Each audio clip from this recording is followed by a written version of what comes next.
Welcome to idea popcorn street. నేను మీ host మహతిని. ఈ వారం కొరియర్ బాయ్ కళ్యాణ్ అనే సినిమా థియేటర్లలో రిలీజ్ అయింది.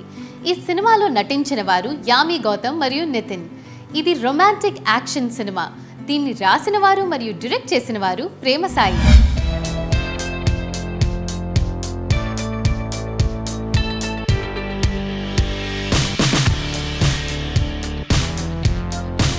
ఈ సినిమా ఈస్టర్న్ యూరోప్లో మొదలవుతుంది.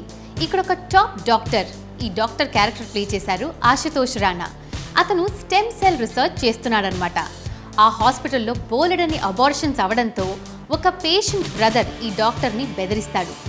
ఆ బెదిరించిన తర్వాత డాక్టర్ భయపడిపోయి యూరప్ వదిలేసి హైదరాబాద్కి షిఫ్ట్ అవుతాడు. ఇక్కడ కూడా ఎవరికీ చెప్పకుండా ఆ రీసెర్చ్ని కంటిన్యూ చేస్తాడు. ఈ డాక్టర్ చేస్తున్న రీసెర్చ్ గురించి ఒక వార్డ్ బాయ్ మల్లేష్కి తెలుస్తుందన్నమాట. అతను ఎవిడెన్స్ అన్నిటినీ సేకరించి ఒక కొరియర్ ద్వారా సత్యమూర్తి అనే ఒక సోషల్ యాక్టివిస్ట్కి పంపుతాడు. ఈ సత్యమూర్తి క్యారెక్టర్ ప్లే చేశారు నాసర్. ఇప్పుడు మధ్యలో చిక్కుకుంటాడు మన కొరియర్ బాయ్ కళ్యాణ్. ఆ డాక్టరు మరియు అతని మనుషులు కళ్యాణ్ వెనకపడతారు. కళ్యాణ్ వీళ్ళందరినీ ఎదుర్కొంటాడా, ఈ గుట్టుని బయట పెడతాడా అన్నది సినిమా మెయిన్ ప్లాట్.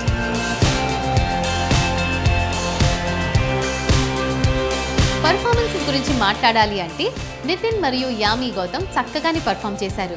ఇక విలన్ క్యారెక్టర్లో ఆశుతోష్ రాణా కూడా చక్కగా చేశారు.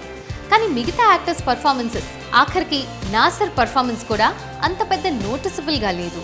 ఈ సినిమాకి మ్యూజిక్ ఇచ్చారు 3 మ్యూజిక్ డైరెక్టర్స్, కానీ ఒక్క పాట కూడా క్యాచీగా లేదు. బ్యాక్గ్రౌండ్ స్కోర్ ఇచ్చారేమో సందీప్ చౌటా, ఇది పర్వాలేదు, బాగానే ఉంది. ఇంకా సినిమాటోగ్రఫీ కానీ ఎడిటింగ్ కానీ బాగానే ఉన్నాయి. కానీ ఎక్కడో ఈ సినిమా పేస్ కొంచెం స్లోగా, స్లీపీగా ఉంది. మేవీ సినిమాకి 5 నుంచి 1.5 పాప్కార్న్స్ ఇస్తాం.